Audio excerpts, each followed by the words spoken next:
How are you? I'm good, man. Let It is Marvin our Gaye light it up. it is our first and best meeting of the week. It is Mojo Monday, 8 a.m. Rick, tell me, how are you? I'm awesome, man. If you want to finish strong, you got to start stronger. So here we are. We're There we here to go. help you launch. And I love that we do this first thing. I mean, it really is it's a kickoff, and it's really get the head where it needs to be before everything else starts, right? Yep. It's a calibration strategy to make sure that you're vibrating at the highest possible level so that the people that you want and need in your life are drawn to it. Yeah, you just gave me an interesting visual of vibrating, but we'll go with it. All right. We are knee deep in the wheel of life, and really not just the wheel of life specifically, but what shaped our thinking around the wheel of life. And we've done a couple up to this point. We did fun, right? And we've certainly want to dive into relationships today. And Yeah. relationships is such a it's what makes life enjoyable, right? It's what makes life rich, I think, is a good way to put it. What would you say? I'd say that few people would, if they look clearly in the lens of life, would deny that the quality of their life is directly correlated to the quality of the people in it and the relationships they've built. Ultimately, why do we do what we do? It's probably to take care of ourselves first, and we'll talk about that, but then the concentric circle around the people that matter most. And so relationships are vital to an experience worth having. And what I would consider a short, relative to the history of time, we're here for a short duration. Relationships are the most important part of that component. 100%. If you ever been coached through the wheel of life exercise, they always say like 1 to 10, and you connect the dots. And sometimes relationships are people's best attribute on the wheel, and sometimes it's the one they probably need the most work on, right? And I think the most important point in all this is relationships take work. They don't just happen. Right. Yet they can also be the most fulfilling. And I think we're just going to talk about like how you've evolved around thinking around relationships, and how I've evolved around thinking. And I just want to kind of start with you made mention of it earlier, and I'm going to throw it to you. But that analogy of in an airplane, if the pressure changes, you got to put the mask on yourself first before you put the mask on somebody else, because if you don't take care of yourself, you're not going to be there to take care of somebody else. What does that analogy really mean in terms of relationships, Rick? Well, to some degree, you can't give away what you don't have. So if you're not self-loved and you're not nurturing, it's hard to bring that energy if it doesn't exist inside you. Otherwise, it's manufactured, made up, and potentially it just doesn't have that authentic vibe. So self-love is number one. And I would also substitute the word work for nurture. I think nurturing relationships, I don't see it as work, but it does take, even nurturing takes intentional energy and intentional purpose behind, behavioral strategies. We spend a lot of time structuring our lives around goals and check boxes throughout the day and lists. But it's not super common that people incorporate nurturing relationships into that list. And I think that's where we're hopefully, our goal today is to inspire you to think a little more strategically around that nurturing component strategically. Yeah. Break that down a little bit. How do you do that? Well, I mean, it's by design and not default. But before we do that, let's back up into what are a couple of the sources for information and inspiration. Yeah. Okay, perfect. So I wrote on my list like mentors, and I would define a mentor as somebody that's kind of walked the earth before you, and they're a little further down in stage of life, probably lived a little more experiences than you have. Mm-hmm.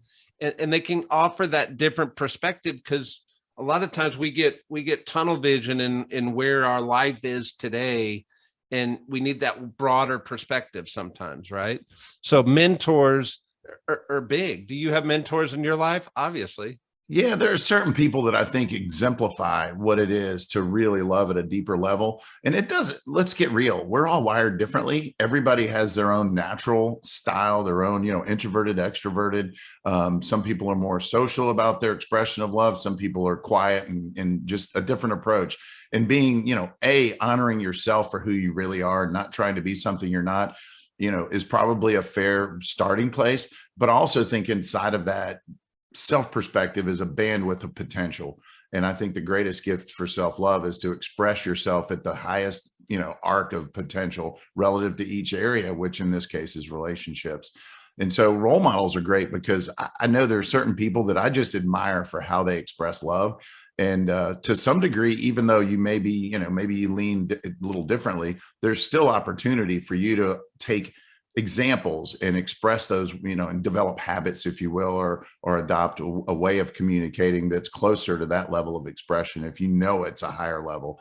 And we're all mirrors at the end of the day, and whatever you're putting out is what's coming back. So just recognize if there's negative energy in your world, it's not uncommon that you aren't resonating at a frequency that attracts positive and also thwarts negativity. Sure. It becomes almost an invitation. Well, in role models is such a powerful thing. But are we talking role models like I see the relationships in a movie or relationships on a soap opera, Rick? Well, not specifically in a made up fantasy world, because we live in reality, but I do think that there are cues and clues. I think your heart, when there's something tricky, you see something and all of a sudden your brain kind of dials up a curiosity. Pay attention to the curiosity and the purpose behind that curiosity. And if it makes sense, again, if you don't try, you'll never know. So part of this is like, be intentional about it. And we kind of went down this path of different reading material or sources for motivation to inspire elevated relationships. But at the end of the day, there's an element of practice that goes with becoming better at everything. And so, you can adopt what makes sense and discard what doesn't. But I'll tell you from my experience, I remember the first influence, somebody gave me this book early on. I think I might have even been in college, and I'm not sure why I got it. Seems like such an adult-like book, and I'm pretty sure I wasn't an adult in college. But men are from Mars and women are from Venus, and just people are different, and being able to honor the difference and recognizing how you process information isn't how they do. And, the minute you start judging something, you at some point, you also put up a wall of separation. So just the realization that we're all wired differently and honoring where they're coming from is a good first step. Yeah. And what other books have you read? Yeah. Before we get to books, I want to make sure I kind of break this down a little bit. So we're talking about relationships. One, takes nurture, right? Yeah. I had takes work. You replace work with nurture. And I love that word choice. The second thing is obviously the mentor, the people that have walked the life before us, that have that wider perspective, that's not tunnel vision into the now. They've been there. And the third one, which I want to make sure we make mention of, is our peers. I think it's important to have peers that are going through the same stages of life with you. It's just that friend that has that great perspective, that knows your heart and knows your well-being. And, when you get caught up in your own head, and a good friend can help work you through relationships sometimes.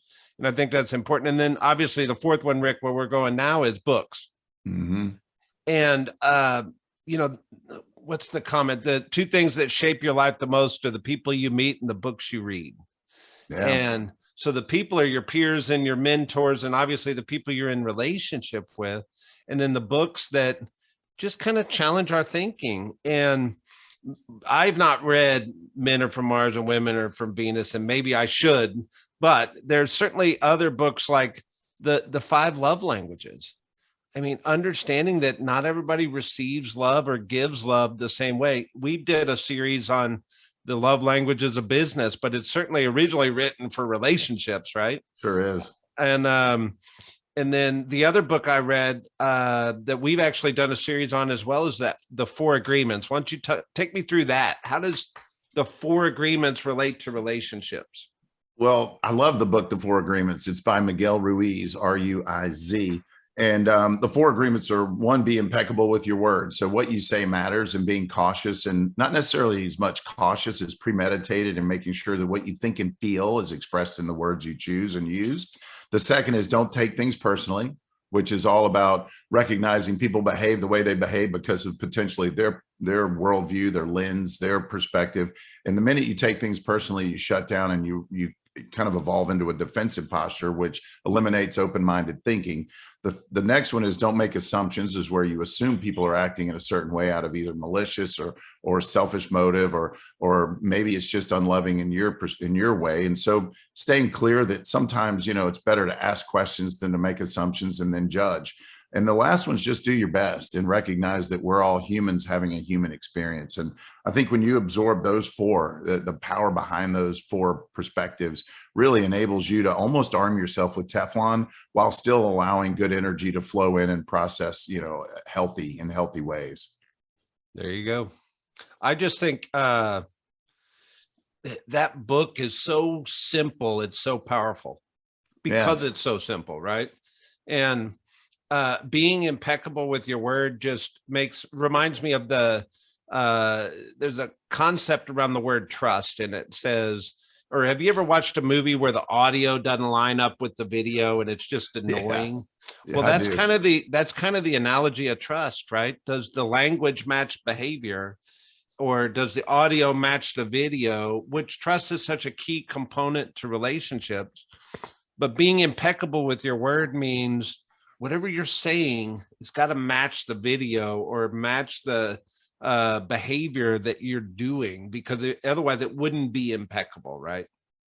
That's exactly right. And the other half of that is when other people come at you and their video or audio and video aren't aligned, instead of just judging that they're insincere or potentially motivated by self-benefit, take a deep breath and recognize, that maybe you don't have the entire picture and maybe it really isn't about you. And it's easy to all of a sudden, when something comes at you, to assume it's directly correlated to you. And I've learned that if you take a deep breath and give them the margin to express and you ask good questions, it's not uncommon that they've got pain or hurt or an experience that guided that response that had nothing to do with you. And it allows you to level up the relationship, kind of like you said, as a peer. Now you can open up and be open and caring and sharing and elevate the relationship without judgment and feeling judged. And that's a huge gift in a relationship too, to create that opportunity to serve others. Yeah. So let's peel this onion back. Why should we care? I mean, we do this exercise. Why should we care? The question seems rhetorical to me, because back to the very first thing that was said, that the quality of your life is correlated to the quality of the people in it. And if you want to attract people, one is, the first step is self-love, so that you vibrate at a level that those people would feel that energy and feel drawn to it. The other reason is there's a finite amount of time and finite amount of potential for making this experience on earth valuable and at the highest peak level for yourself. And I think if the goal is to not only become your ultimate best, but to attract the ultimate best, it's a pursuit worth making and taking. Rick, that summed it up perfectly. So let's challenge everybody today. So in terms of relationships, if this is the area that you need help with on the wheel of life, or you want to grow this area on the wheel of life, or you just want to take it to a higher level, I think the first thing is define the who. What does that look like? Yeah, ultimately, we all have our inner circle and concentric circles of people around them that are like second and third level or tiered, relationally valued. And the who is just simply a list of people that are most important to you. And what I find is when I take time to list out all of the people that have been either influential, instrumental, supportive, helpful, loving, or caring, or just part of even my family, that you don't wake up choosing your family, you inherit them. They just, biologically show up. You were born to someone who was born to someone, and then the family tree does what the family tree does. But if it's important, and interestingly enough, few people would deny that it's important to stay connected and to your family and the people that matter most. But often it becomes a secondary thought, or maybe an organic experience that either evolves or doesn't, and not strategic. So the who is the list. So maybe take a minute and just make a list of all the people that have had, a positive impact or influence on your life and that are currently really important to you. And next to that list, out to the right of it, maybe conjure up a strategic approach to what might help level up that relationship or add value. And, back to the 5 languages, the 5 love languages, maybe it's quality time, maybe it's a small gift, and the gift could be a kind word or a handwritten note. So come up with one thing per person and make sure that you're strategically approaching it like you do all of your other goals in business, and that it's in your day planner and calculated. Yeah. And you threw out the word goals, and I think that's what I'd like to add to this challenge is it's one thing to say I just want to work on my relationships, but you got to have like a visual view of, well, who do you want to be in that relationship? And maybe a mentor's the person that helps you define that. Maybe a peer helps you define that. Maybe it's the soap opera, Rick. I'm kidding. But the book or whatever it is, at the end of the day, you gotta have something you're working towards. What does a 10 look like on your wheel of life for you? And then let's work towards it, right? Yeah. And there's probably a person or two in your past, because I think we all have this, that where you've let a relationship go that you really regret letting go. And it's an awkward first conversation to reestablish, but maybe the first step is just the olive branch and the, hey, you know what, I really miss, and I hate that things went the way they did. And I'd like to just have a friendly, neutral conversation. And maybe that's a win, just to recalibrate neutrality, because when you carry around the burden of regret, I mean, it's a weight in your heart and mind that, you have to carry, and they may or may not be carrying it. And simply by extending, again, the olive branch analogy or that peace offering, if you will, an opportunity to have just an open conversation to let some things go, that may be a massive win and unweightedness in your heart and mind. There you go, my friend. Yeah. So whether it's takes nurture, mentor, peer, or books, I think we could also mention there's always that professional counseling aspect of life. But at the end of the day, relationships, Rick, you said it best, make life rich, right? And They do. And everybody, we love you, and happy Mojo Monday. Yep, absolutely. Have an awesome day. Hope this was beneficial.